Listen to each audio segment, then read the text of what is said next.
Hello, Foxy Finds here, and welcome back to Foxy's Shiny Quest. This week, I'm covering 7 Pokemon that Ash Ketchum caught during the anime. He had quite the run. He wasn't too much for catching Pokemon, nor was he for shiny hunting, but he proved himself to be strong in his own right. Through will, determination, and luck, he left his mark on the Pokemon world for sure. Don't get your hopes up too much though. While I caught 7 Pokemon that he used, I didn't manage to nab any of his biggest contenders. I may need to revisit this idea if I get the chance. Anyway, let's not leave these shinies waiting any longer. Torkoal. This Pokemon was used by Ash when he was in the Hoenn region. While strong enough in its own right, Torkoal was known for crying for some reason. Probably because he did it all the time. Because of the bellowing smoke that comes out of this Pokemon's shell, it has a unique layer of animation in the 3D games. Up until Scarlet and Violet, that is. I always found it a little bit of a break of the immersion though, as the billowing smoke animation didn't match up to the shape of the smoke cloud. Also, as you move around it, the smoke turns with you instead of shaping itself around the actual object that was the smoke.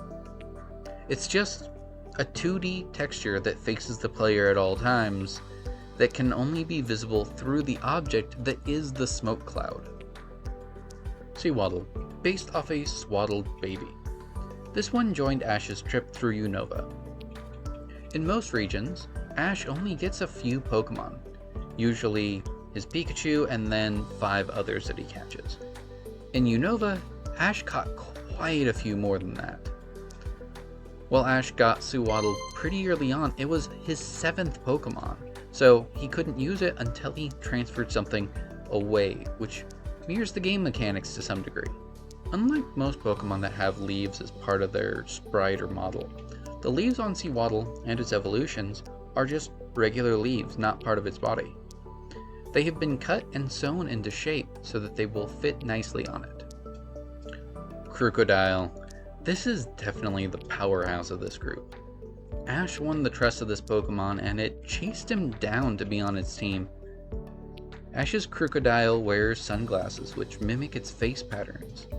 This Pokemon was quite good in the games and anime alike, with powerful moves and strong typing. This Pokemon was a strong contender for many teams, including a member of the Elite Four of its generation. Tepig. This one's a bit sad. Ash investigated the sighting of a very fast Pokemon. When he found Tepig, it turns out it had been tied to a stake and abandoned. It eventually got free from the stake, but it still had the rope stuck around its mouth, making it hard to eat, and couldn't use its fire-type moves. In its attempt, it covered itself in soot, and that made it hard for people to identify what it was. Sadly, this is a little bit of a trend. All but one of Ash's fire-type starters had some dark backstory. Most, if not all of these, involved some level of being abandoned. When Tepig was announced, and then we found out that it evolved into yet another fire-fighting Pokemon, it got a little bit of hate. This was the 3rd in a row fire-fighting type starter. Honestly, it's not Tepig's fault, but we did get a little bit tired of it. Starly, Ash's obligatory flying type and first Pokemon that he caught in the Sinnoh region. He frequently used it whenever Team Rocket took off with a Pokemon, whether his, a companion of his, or random person he ran into.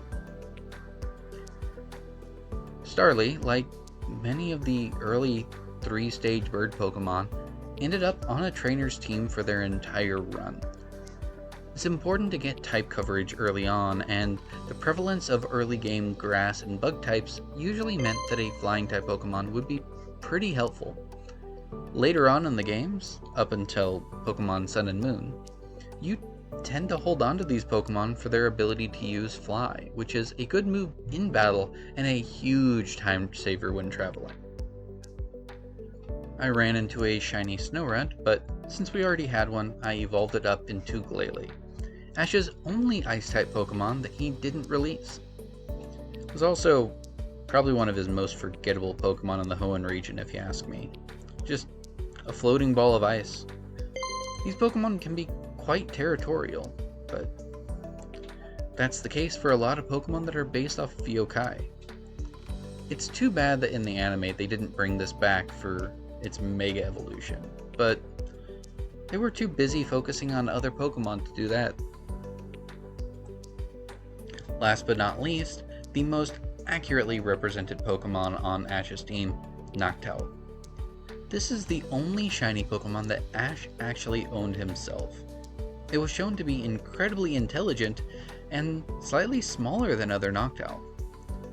Outside of mentioning its coloration when Ash first encountered it, its being shiny was mostly ignored throughout his journey. Its use of psychic powers, despite not being a psychic type, was more of the emphasis. Possibly, this is a manifestation of its intelligence? I was a bit surprised to see that in Scarlet and Violet, Noctowl is no longer just nocturnal.